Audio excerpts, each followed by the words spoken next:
ସେମାନଙ୍କର ଯୋଉଭଳି ଭାବରେ ଉତ୍ପାତ ହେଇକିରି ତାଙ୍କର ଅଭିଭାଷଣ ଦଉଥିଲେ ସମସ୍ତେ ବିରୋଧୀ ଦଳ ମାନେ, ସେ ଭାବିଦେଲେ ଯେ ସତେ ଯେମିତି ଗୋଟେ ବିରାଟ ଗବେଷଣାରୁ ତାଙ୍କର ମାନେ ବାହାରିଛି, ଗୋଟେ ଫଳାଫଳ ବାହାରିଛି ଯୋଉଟା କି ଆପଣଙ୍କର ରାହୁଲ ଗାନ୍ଧୀଙ୍କ ନେତୃତ୍ୱରେ ସେ ଗବେଷଣାଗାରରୁ ଯୋଉ ପ୍ରସ୍ତୁତ ହେଲା ଖବର ଯେ ଭୋଟ ଚୋରି ହେଇଛି, ଏଇଟାକୁ ସେମାନେ ସମସ୍ତେ ଏତେ ମାତ୍ରାରେ ଉତ୍ସାହିତ ହେଇ ପଡିଥିଲେ। ଏବଂ ସେମାନେ ବିରୋଧୀ ଦଳର ବିଭିନ୍ନ ନେତାମାନେ କେବଳ ନୁହନ୍ତି, ସେମାନଙ୍କର ସହିତ କିଛି ସାମ୍ବାଦିକ ମଧ୍ୟ ସତେ ଯେମିତି ନିଜ ଆଖିରେ ଦେଖିଛନ୍ତି ଯେ ଭୋଟ ଚୋରି ହବାର, ସେଭଳି ଭାବରେ ଉତ୍ପାତ ହେଇକରି ଯୋଉଭଳି ଗୋଟେ ମାହୋଲ ସୃଷ୍ଟି କଲେ, ଗୋଟେ ପରିବେଶ ସୃଷ୍ଟି କରିଦେଲେ, ଲୋକମାନଙ୍କ ଭିତରେ ଗୋଟେ ପ୍ରକାରର ଦ୍ୱନ୍ଦ୍ୱ ମଧ୍ୟ ସୃଷ୍ଟି କରିଦେଲେ ଯେ ହଁ ହଁ ବାସ୍ତବରେ ସେମିତି କିଛି ହଉଥିବ। ଏଇ ଯୋଉ ପ୍ରକାରର ମାନସିକତା ଯେତେବେଳେ ଭଟ୍ଟା ପଡିଗଲା ଗଲା କାଲିର election commission of India chief election commissioner ଯୋଉ ପ୍ରେସ କୁ ଆଡ୍ରେସ କଲେ, ଯୋଉଭଳି ଭାବରେ ବାର୍ତ୍ତା ଦେଲେ ଏବଂ କଥା ଗୁଡିକ ବୁଝେଇ ଦେଲେ ଏବଂ ଧମକ ବି ଦେଲେ। ଧମକ ଦେଲେ ଏଇଆ ଯେ ଏମିତି ମନ ଇଚ୍ଛା କେହି ଅଭିଯୋଗ ଆଣନ୍ତୁ ନାହିଁ, ଯଦି ଅଭିଯୋଗ ଆଣୁଛନ୍ତି ତେବେ ସେମାନଙ୍କର ଭୁଲ ତଥ୍ୟ ଦେଇଥିବାରୁ କ୍ଷମା ପ୍ରାର୍ଥନା କରନ୍ତୁ, କିମ୍ବା ଆଫିଡେଭିଟ୍ ଦେଇକିରି ସେଇଟାକୁ ବିଚାର ପାଇଁକି କନସିଡରେସନ କରିବା ପାଇଁ ଆଉଥରେ ଆସନ୍ତୁ। ଏଇ ଦିଟା ଜିନିଷ ଯୋଉ କଥା କହିଛନ୍ତି ତାହା ଅତ୍ୟନ୍ତ ପ୍ରଣିଧାନ ଯୋଗ୍ୟ। ସେଥିରେ କ୍ଷୁବ୍ଧ ହବାଟା ସ୍ୱାଭାବିକ, ଅସ୍ୱାଭାବିକ ନୁହଁ।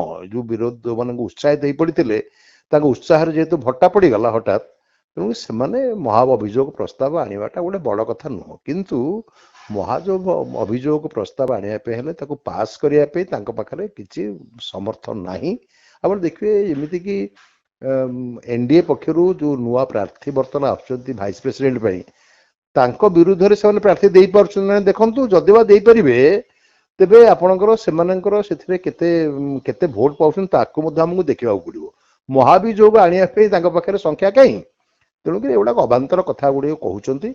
କଥା ହଉଛି ଯେ 1952 ମସିହା ଠାରୁ ଭାରତ ବର୍ଷରେ ଆଜି ଯାଏ ଯେତେ ଆପଣଙ୍କର ମୁଖ୍ୟ ନିର୍ବାଚନ, ସେତେବେଳେ ଥିଲେ କେବଳ ଜଣେ ନିର୍ବାଚନ କମିଶନର ମୂଳରୁ, ପରବର୍ତ୍ତୀ କାଳରେ ସେଇ କଂଗ୍ରେସ ଦଳ ହିଁ ଟିଏନ ଶେଷାନଙ୍କୁ ଜବତ କରିବା ପାଇଁ କି ଗୋଟେ ଇଲେକ୍ସନ କମିଶନରେ 3 ଜଣ ସଦସ୍ୟଙ୍କୁ ବ୍ୟବସ୍ଥା କରାଗଲା। ଜଣେ ମୁଖ୍ୟ ନିର୍ବାଚନ କମିଶନର, ଆଉ 2 ଜଣ ତାଙ୍କ ସାଙ୍ଗରେ ଉପମୁଖ୍ୟ ମାନେ ରହିଲେ ଏବଂ ତାଙ୍କ ଭିତରୁ ଲଗାମ ଦେବା ପାଇଁ କରିଥିଲେ। ଏବେ ବି ସେଇ ପ୍ରଥା ଚାଲିଛି।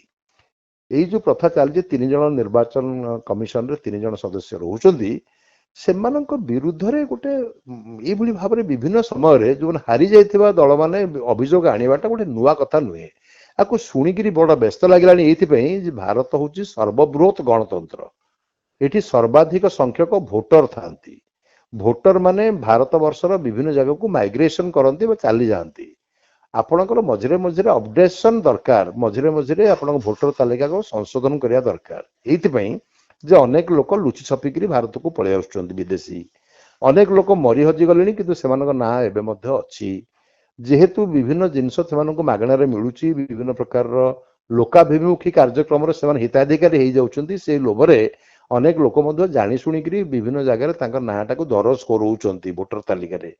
ତେଣୁକରି ଆପଣଙ୍କର ଯୋଉମାନେ ବିହାରରୁ ଯାଇକିରି କର୍ଣ୍ଣାଟକରେ ନାଁ ଲେଖି ତାଙ୍କର ଭୋଟର କାର୍ଡ ବି ନେଇଛନ୍ତି, ସେଥିପାଇଁ ଆପଣ ଦେଖିବେ ବିହାରରେ ଭୋଟର ପରସେଣ୍ଟେଜଟା 55%କୁ କମେଇ ଆସିଲାଣି। ଅଥଚ ବାଙ୍ଗାଲୋରରେ ଆପଣଙ୍କର ଦେଖିବେ ଭୋଟର ପରସେଣ୍ଟଟା ବଢି ଯାଉଛି, ଭୁବନେଶ୍ୱରରେ କମି ଯାଉଛି। ଏଇ ସବୁ କାରଣ ହଉଛି ଏଇ ଯୋଉ ମାଇଗ୍ରେସନ ଲାଗି।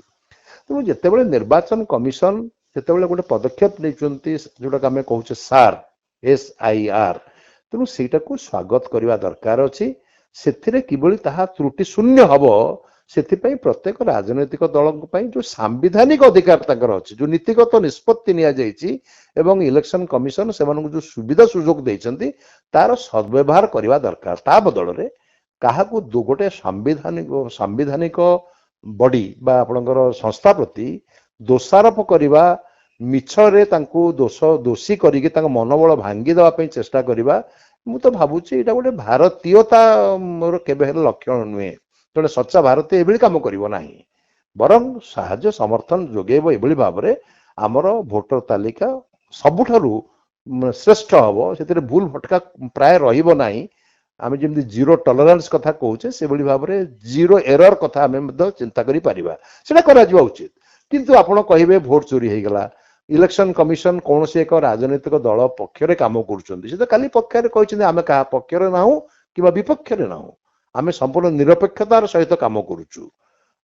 ଏବଂ ସେ ଯୋଉ କଥା ଗୁଡ଼ିକ କହିଛନ୍ତି, ମୁଁ ଶୁଣୁଥିଲି ଆପଣ ଯୋଉ ପ୍ରଶ୍ନଟି ପଚାରୁଛନ୍ତି, ମୁଁ ଶୁଣୁଥିଲି ଗଲା କାଲି ଅନେକ ବିରୋଧୀ ଦଳ ନେତା ଯୋଉଭଳି ଭାବରେ ତାକୁ ବର୍ଣ୍ଣନା କରୁଛନ୍ତି, ତାଙ୍କର ହତାଶାର ପରିଚୟ ଦଉଛି। ସେମାନଙ୍କ ପାଖରେ ଆଉ ବାକ୍ୟ ନାହିଁ। ଏଇ ଯୋଉ ବିହାରରେ ଯୋଉ ଜନସମ୍ପର୍କ ଯାତ୍ରା କରିବା ପାଇଁ କି ରାହୁଲ ଗାନ୍ଧୀ ଯାଉଛନ୍ତି, ମୁଁ ତ ଭାବୁଛି ସେମାନେ ଭାବୁଥିଲେ ଯଦି ଆହୁରି ବିଳମ୍ବ କରିଥାନ୍ତେ ଇଲେକ୍ସନ କମିଶନ ଆପଣଙ୍କର ସ୍ପଷ୍ଟୋକ୍ତି ଦବା ପାଇଁ କି, ତାଙ୍କ ପାଇଁ କିଛି ଦିନ ଭଲ ହେଇଥାନ୍ତା।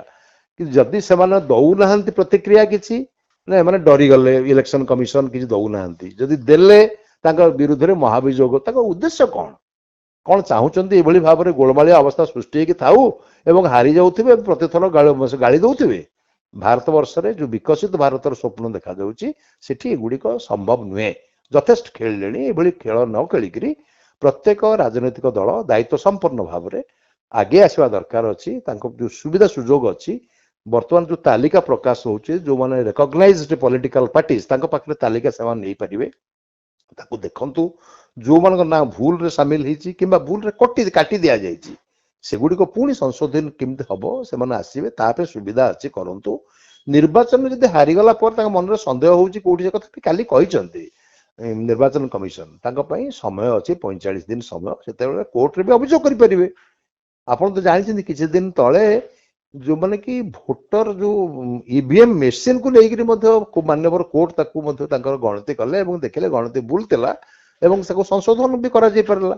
ତେଣୁ ଜଣେ ଯଦି ଚାହିଁବ ବହୁତ କିଛି କରିପାରିବ, ଆଇନର ପ୍ରାବଧାନ ଅଛି। ତା ନ କରିକିରି ବ୍ଲାଇଣ୍ଡଲି ଆଖିରେ କଳାପଟି ବାନ୍ଧିକିରି ଗାଳି ଦବା, ଅନ୍ୟକୁ ଶୋଧିବା, ଅନ୍ୟକୁ ଦୋଷ ଦବା, ଏଗୁଡାକ ଚଳିବନି।